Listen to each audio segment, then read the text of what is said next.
when people are living in this gap between how they appear to the world and how they really feeling, they don't want to look at this emotion because it is painful. What they'd rather do is distract themselves from all these things in their external environment so they don't have to look.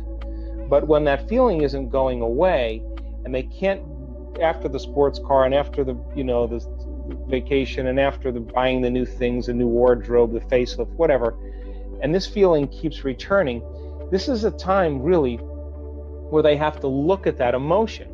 And they have to, as you said, you have to be in the presence of that emotion and ask some fundamental questions. Are these emotions driving my thoughts? How do I think when I feel this way? Now, those thoughts are just old circuits that have been fired and wired in the brain. How do I behave? What do I do? How do I act? What do I say? What comes out of my mouth? Now think about this. If you can observe how you're thinking, notice how you're acting, and pay attention to how you're feeling, the moment you become conscious of what you're unconscious to, it means you're no longer the program. Now you're the consciousness observing the program, and this is when we begin to objectify our subjective selves. And the more we can look at ourselves through the eyes of someone else, the more conscious we can become of that, the less unconscious we're prone to be in our normal life. So the word meditation, the symbol of meditation in the Tibetan language, literally means to become familiar with. So if you're becoming familiar with your unconscious thoughts and making them conscious, you're in a process of meditation. If you're becoming aware of your automatic habits and behaviors, and now you're so aware of them, you would never become unaware of them again. And you look at those emotions that bring you to a lower level, and you're so familiar with your pain and your sorrow and your suffering that you would never allow yourself to live in that emotional state again. This is the moment you're Gandalf on the bridge and you're saying, you may not pass ever again. Now, when you make a decision with such firm intention that the amplitude of that decision carries a level of energy that's greater than the hardwired programs in your brain and the emotional addiction in your body, and your body begins to respond to a new mind, that's the moment the past no longer exists in your body. That's the moment you come out of your resting state, yes, and your body is getting a sampling of the future instead of living by the memory of the past. Now, think about this. How can a person in the deep south of the United States move into a state of religious ecstasy and drink strychnine and have no biological effects? How can the mother who has her child caught under the car make the decision to lift that car up and pull the child out? The mother doesn't say, hey, I had carbohydrates today and I haven't worked out in 2 weeks. She doesn't think like that. The decision is final, and the choice carries an amplitude of energy that becomes an experience that she never forgets. And that's the moment she is no longer her biology. She's no longer her body. She's no longer associated with her identity and her environment, and she is transcendent of time. So in order for us to truly change who we are, we have to begin to come out of our resting state and begin to teach the body emotionally what the future is going to feel like. Now, let me just explain this. So most people say they want abundance, but they really don't want abundance. What they really want is freedom. Some people say they want a new relationship, but they really don't want a new relationship. They want to feel and give love. Some people want success because they want to feel empowerment. They want the mystical moment to feel awe. They want a healing to feel wholeness. Now, they'll wait for the experience to happen to feel that emotion.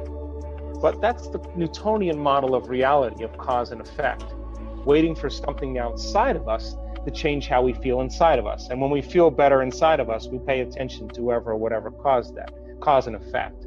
The quantum model of reality is about causing an effect, which means you have to teach your body emotionally what empowerment feels like before your success. You have to be whole before your healing. You have to be in awe before the mystical moment. You have to feel freedom and abundance before your wealth appears. And when we do that, then To the materialist, it would seem really insane or foolhardy because the event hasn't happened. But to the quantum mind, though, the body is getting a sampling of the future before the experience occurs. And if we do this properly and we marry it with a clear intention, the body begins to believe it's in the future instead of in the past. And now we're defined by a vision of the future instead of a memory of the past. And so we teach people how to come out of their resting state. Unfortunately, as I said, most people wait for the crisis to come out of their resting state, and where they say this is enough. But everybody already knows how to do this, because everybody that's on this call has already done something great in their life. And what did they do? They made a decision. They had a vision. They got inspired by that vision. They decided what thoughts would support them to that vision, what behaviors and choices they were going to make. They felt enthusiastic, and they began to get their behaviors to match their intention.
They changed.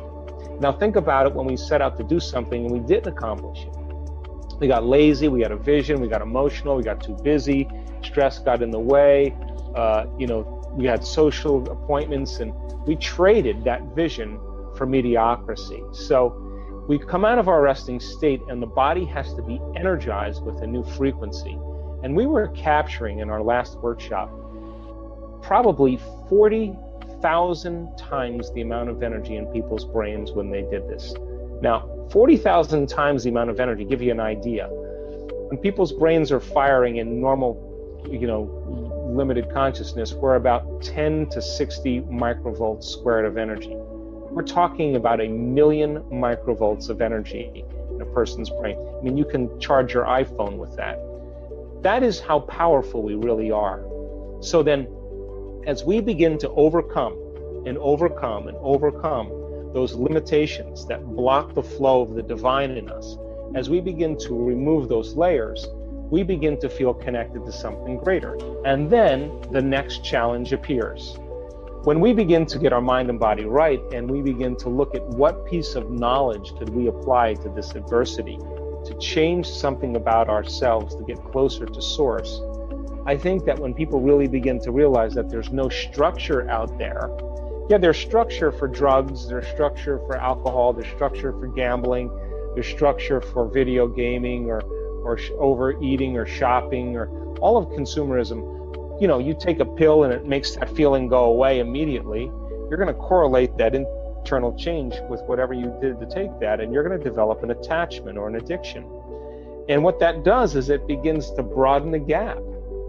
And you could be the wealthiest, the most successful, the most popular person, the most good-looking person in the world, but if you haven't overcome that emotion right there, you haven't evolved in one lifetime. And this is where we have to begin to look at where we're going to make the biggest contribution to ourselves, because as we begin to understand that the soul cannot create a future experience, and the soul wants to really have new events and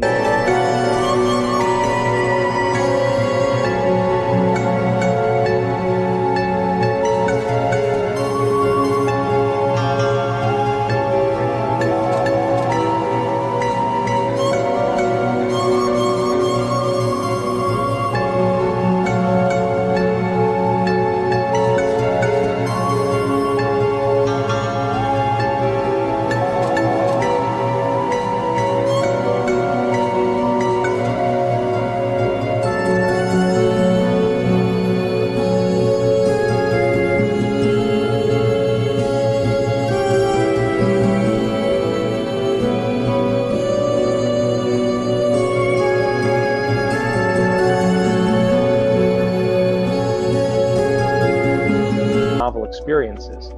If you're living by the same emotion every single day and you're anchored emotionally in your past and your body's been conditioned emotionally to be in the past, then until you overcome that emotion, the soul can't get on with creating anything new, because for the most part, you're bound to a past experience. So when we begin to overcome the emotions, then we're literally pulling our mind out of the past, and that's when we begin to create a new future.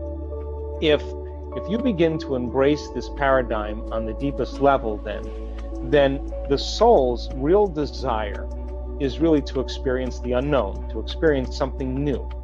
And so if you're living and feeling the same way every single day, then it means nothing new is happening in your life. And that boredom right now I'm going to speak for you, that boredom or that predictable, familiar emotion is what's nagging at you and bothering you, because you know on a soul level there's more to experience. So then, as you begin to look at the old identity, and this is where we get stuck, is that for most people, it's their personal reality that's creating their personality. You know, it's the media and the social engagements and the advertising and television and and the people and things in our life. We're reacting to everything known in our life, and by consciously or unconsciously, when we see certain people, we go to certain places, we do certain things at the exact same time. It's the external environment that's controlling how we think and feel. So if you understand that, then it would be a good idea to eliminate yourself from your external environment. That's called meditation. You close your eyes, and now you have less sensory information coming into your brain. You put in earplugs or you play music, and that fills the space. So now your inner world starts becoming more real than your outer world. You put your body away. You're no longer your body. You're no longer a face. You're no longer identity. And if you do it properly, you'll forget about time. Now, that elegant moment where you dissociate from your body, your identity, your things in your life, the people in your life, the places in your life, and time, that's the moment you become pure consciousness. Now, if you're thinking certain thoughts that are making certain chemicals for you to feel a certain way, and the moment you feel that way, you think more thoughts, and those thoughts create more feelings, and your brain is organized to reflect everything you know in your life. It's an artifact of the past. You're thinking in the past, and those emotions that feel familiar are a record of the past. And for the most part, people are trying to view their future through the lens of the past. They can't get anywhere. So then, as we begin to no longer think and feel in that cycle, and we dissociate into thought alone, the energy that's feeding all of our sexual identity, all of our digestion, all of the energy for importance and control and the adrenal hormones, all that energy has got to go somewhere. And the first place it goes is it goes right into the heart.